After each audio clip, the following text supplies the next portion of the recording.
What's good? It's Wood. So, Verzuz just announced Raekwon versus Ghostface Killah.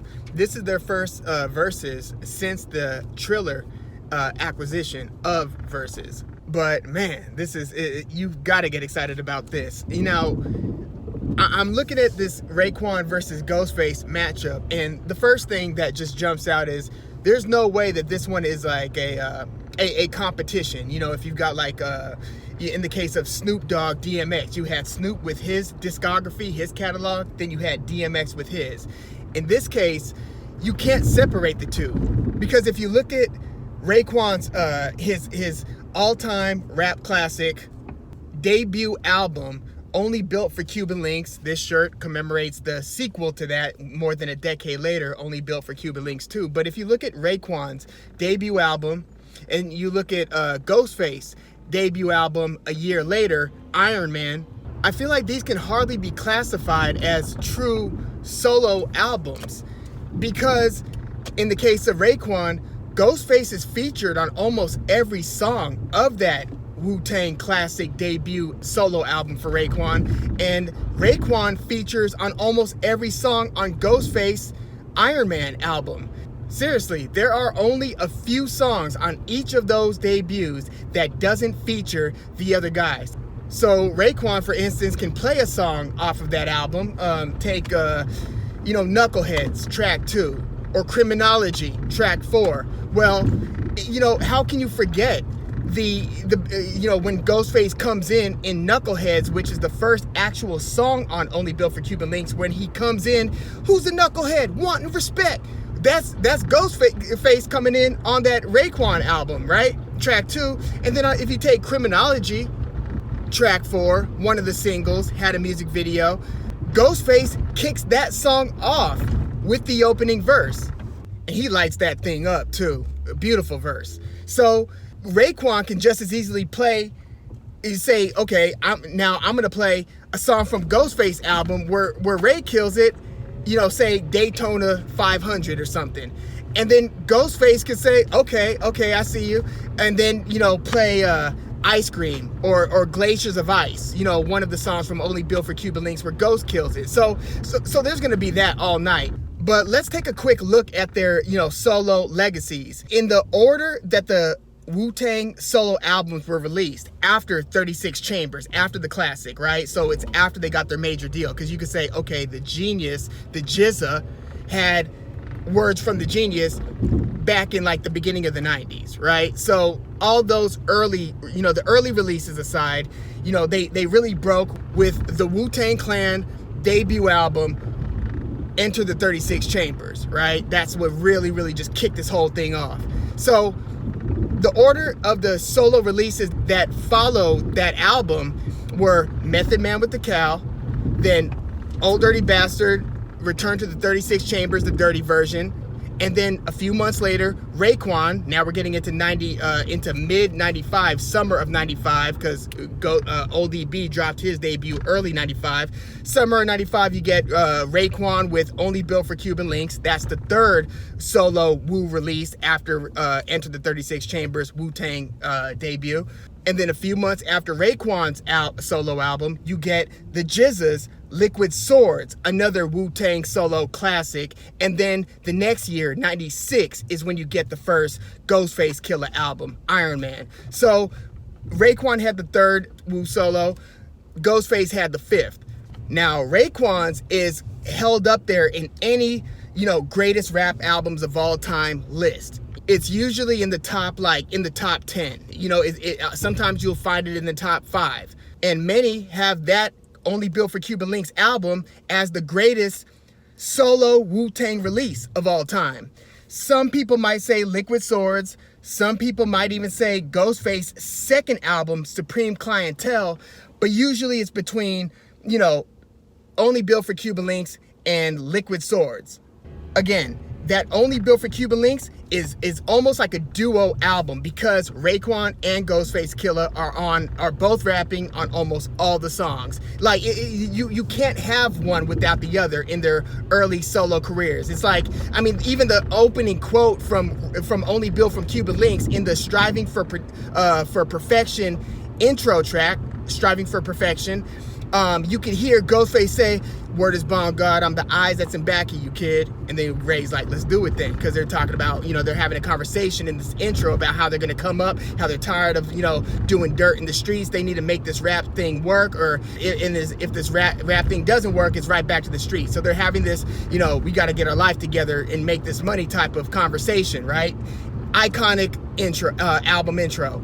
And I'm the eyes that's in back of you, kid. So they kept the same theme with Only Built for Cuban Links 2, where you just got the impression where, I don't know if they are still, totally buddy to this day. They obviously have to have endless love for each other. They're like, brothers. But you get differing accounts on how well they actually got along throughout the years, especially before they blew up, when they were both kind of in the streets, and then as they all started to make money and you started seeing fewer features on these Wu-Tang solo albums, after the, basically around the time of this Wu-Tang's second album, Wu-Tang Forever, in '97. This was about a year after Ghostface Iron Man album. So half of the Wu by that point had gotten their first solo albums out, and then they come back around with the big Wu-Tang double album, Wu-Tang Forever. They just expand their fan base that much more. The kickoff single for that album was Triumph, one of the biggest Wu classics. And then money, business, different things like that started tearing at the fabric of what the RZA had put together, where you had this group of 9 members, 10 if you include Capadonna, that just worked so harmoniously. The sum was greater than the individual parts, and that became less true as time went on. So after Raekwon's debut album, he did have some key features on other songs. Like I expect him to play his feature on Outkast's third album, Aquemini, Skewered at the Barbecue. Raekwon has a second verse, "Delivered this through your audio, ghetto mafioso." Like, he burns that one up too. And that's just a super cool track. That's the Outkast track that goes old school, niggas, new school fools. Cats keep it jumping like kangaroos.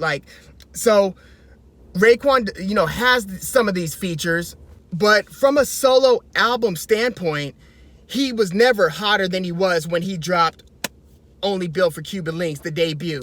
His second album, which came 4 years later, '99, Immobilarity, to many was a disappointment. I mean, certain songs might stand out, like Live from New York. I like the beat on that one, but by that time, he wasn't really working with the RZA anymore. RZA's not even on that Immobilarity album as producer. I'd have to check back to see if he produces any songs at all on there, but Raekwon, by that point, was trying to push his own record label, what was it, Ice Water, and he was putting some of his own guys on by that point, but there aren't very many Wu features on that second Raekwon album. So, aside from Raekwon being there on all the songs, it hardly feels like your quintessential Wu-Tang solo effort, which felt like a solo effort, but with a ton of support from the Wu-Tang brethren, right? Similar thing with Ghostface's second album, which came out less than a year after Immobilarity. So I think Immobilarity came out in '99, and then Ghostface, what many believe to be his best solo album, Supreme Clientele, came out in the beginning of 2000. So again, this was after the Wu-Tang Forever, so the Wu family wasn't quite the same as it was '93 through '97, '98, right? Ghostface drops Supreme Clientele, delivers big. RZA produces maybe about a third of the tracks on that album. So if they're 22 songs, I mean, there are a lot of skits and stuff, but it's a pretty long album. And RZA, I would say he produces about maybe a third of the tracks, maybe just under a third, because a couple of the ones that are listed as RZA production are just interludes, including the Iron Man intro and outro, which just takes the actual Iron Man, the old classic Iron Man cartoon theme song. But again, RZA production wasn't as present on that album as it was through that first run of Wu-Tang solo albums. RZA produces the entire Raekwon Only Built for Cuban Links. He produces almost the entire Iron Man album. I think Fourth Disciple might have a beat or two on that album. Same thing on the GZA's album. All RZA beats except for maybe one. So RZA was just masterminding this whole thing, and he was able to kind of tailor his beats to what he knew that his guys would like. So for like, you know, a GZA album, Liquid Swords, the kickoff track. Liquid Swords, it was the title track, when the MCs came to live out the name and to perform. Some had to snort cocaine to act insane. Like, RZA's producing that womp womp. He's got the strings, right? The string section of womp womp womp womp, with that kind of go with the sharpness, you know, the samurai sword style of GZA's vocal delivery, because GZA and RZA and Inspectah Deck, they were kind of on that a little bit more, you know, on that samurai stuff a little bit more than say Raekwon. Raekwon, he was on the same tip to a certain degree, but he was more that kind of Scarface, more of that, you know, Mobb Deep, Nas, drug lord type of vibe, right? You know, a lot of the rappers around that time aspired to the, you know, to the Scarface, rags to riches type of thing, right? Whereas, you know, the other side of the Wu, or the grander side of the Wu, was the, you know, the kung fu flick background influence, right? So RZA was able to kind of tailor, you know, the beats for his guys, and all of these skills, you know, shine through on these solo albums. So on, but then in certain cases, like on Raekwon's Only Built for Cuban Links, you've got that song, Guillotines, the one that has the strings again, bum, womp, bum, bum. You know, it sounds like you can almost hear a bee, a bumblebee, right? I mean, it's the Wu Tang Killer bees, but the way that the strings work on Guillotines sound like the hovering and the buzzing of like a swarm of bees or something. It's crazy, man. I love the RZA's beats, especially around that time. It's truly special. But that style of beat didn't necessarily go with Raekwon's, you know, style of, you know, the Scarface vibe. Others do, like Criminology, Glaciers of Ice. Verbal Intercourse is one of the best songs on that Wu album, and that's kind of a combination of both the Scarface vibe and the Kung Fu vibe, and it has a feature from Nas. I wonder which one of the two, whether it's going to be Raekwon or Ghostface, that actually plays that one and, you know, throws that out there and represents with that. I'm assuming Raekwon, because it's on Raekwon's album. And you do have some, you know, near misses, like on that Guillotine song. I thought that the mixing was low on Raekwon's verse, because he comes in after I think he comes in after Ghostface, matter of fact, because, you know, you've got different people on that song. It's kind of a posse cut. You've got the GZA. I think the Inspectah Deck kicks it off, because Inspectah Deck is just great at kicking off songs, right? Just opening verses. That's one of his specialties. But you know, the way that Raekwon comes in after Ghostface says, "Big Ghost stomps off laughing," or something like that, then you hear the psh, psh, psh. I've learned so many styles. And then, you know, Raekwon comes in and he actually sounds like his volume is kind of suppressed there. So, you know, one of the only flaws, if you could even call that a real flaw, on the Only Built for Cuban Links album. But again, it's probably the most renowned Wu-Tang solo album. They both represent on the Enter the 36 Chambers Wu-Tang debut, so I'm sure that they're both gonna, you know, come with a track or two or three or four from the Wu-Tang group debut album. Ghostface kills it on Can It All Be So Simple. Raekwon kills it on Cream, Cash Rules Everything Around Me.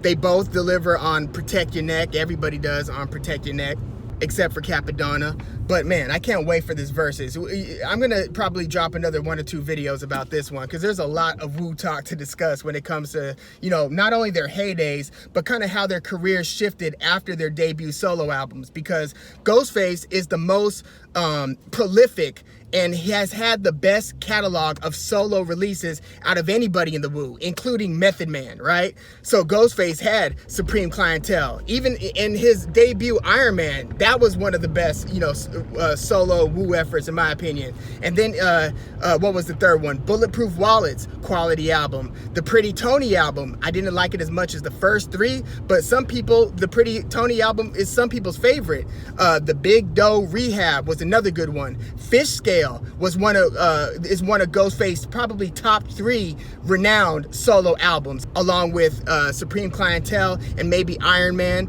So Ghostface, time and time again, delivered with solo albums. He just became so much more versatile, just a great storyteller, super creative, just wasn't afraid to try new things on certain albums.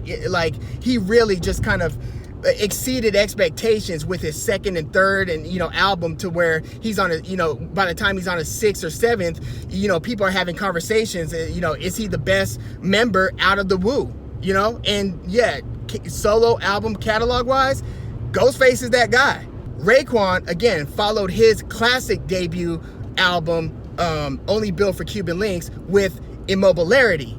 And then about 2 or 3 years later, I think 3 years later, his third album, The Lex Diamond Story. And by that time, he had pretty much lost most of the casual rap fans who might have been into his first and second album, and he might have really been on the map with them at that time. By the time he dropped his third album, his acclaim as a solo artist was kind of waning, and then it was like another few years before he came back with his fourth album, this one, Only Built for Cuban Links 2, which is probably his second most renowned solo album after the original, Part 1.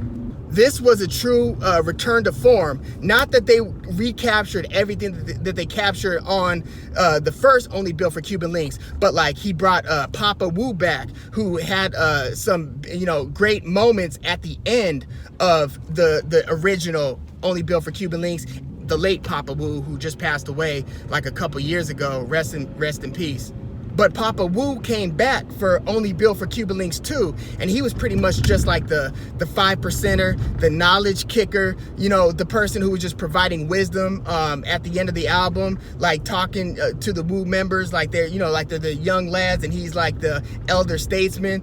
So there were certain themes that returned for Only Built for Cuban Links 2, and I mean the strength of the songs were really good. You got more involvement from the RZA than you had in a lot of the prior Wu solo albums. So this one was a big success. Since then, he dropped like Shaolin versus Wu Tang, which didn't get a lot of attention. Then he dropped it was an acronym, FILA, F-I-L-A, like Fly International something. But that one got a little more acclaim. I think that was on a major label. It had features from more current artists like French Montana. But yeah, by this time, the tightness of the Wu family and the synergy between all of the members has kind of frayed over the years, to where you listen to even the collective Wu Tang Clan group albums, the last few, it's just not the same thing.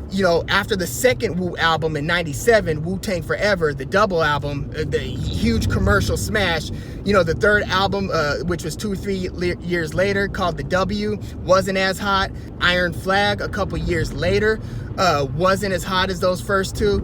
And then after that, it just kind of went, downhill from there. 8 Diagrams and so forth. It hardly felt like an event anymore when the Wu Tang Clan would collectively release an album, right? But yeah, that 93 through 97 heyday, whew, you could have like a triple album of greatest hits, taking from like the Wu Tang group albums, the Wu Tang solo albums, and then their side projects, the affiliates. I loved Killah Army's debut album. That was like a Wu side group. Killah Army's Silent Weapons for Quiet Wars album. The Sons of Man album was really good. The one with Shining Star. I think it was like The Last Shall Be First. That was around like 98. Silent Weapons for Quiet Wars was either 97. I think that one was 97. Killah Priest's debut album, Heavy Mental. That's actually one of the sneaky best solo Wu albums. Now, he wasn't an official member, but he was certainly one of the most prominent and most embraced Wu-Tang affiliates. Killah Priest, great album. And Killah Priest's album, Heavy Mental, had a lot of Wu-Tang members' involvement on some of the features.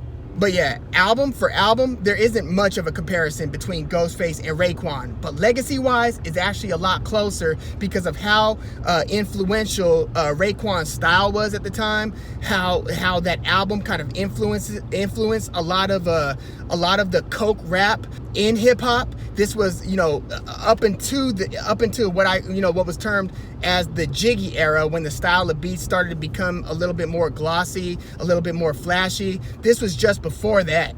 But yeah, again, I can't wait for this versus battle between Raekwon and Ghostface Killah. Again, this is hardly a versus. This is going to be more of just a showcase, and hopefully a whole lot of storytelling between the two as well, man. I really hope they kind of get into it and just talk about, you know, that era of Wu greatness, and even some of the later eras or better moments of the later eras that followed, you know, like when they came back for the Only Built for Cuban Links 2 album, or Raekwon's involvement on Fish Scale album on that one song, All Around the World Today, the kilo is the measure. The song's called Kilo. And I hope that Ghostface plays his verse from the GZA album. The song was called The Seventh Chamber, and it's a song right before one of the best solo Wu songs, Shadowboxing, the one where Method Man kicks off that opening verse.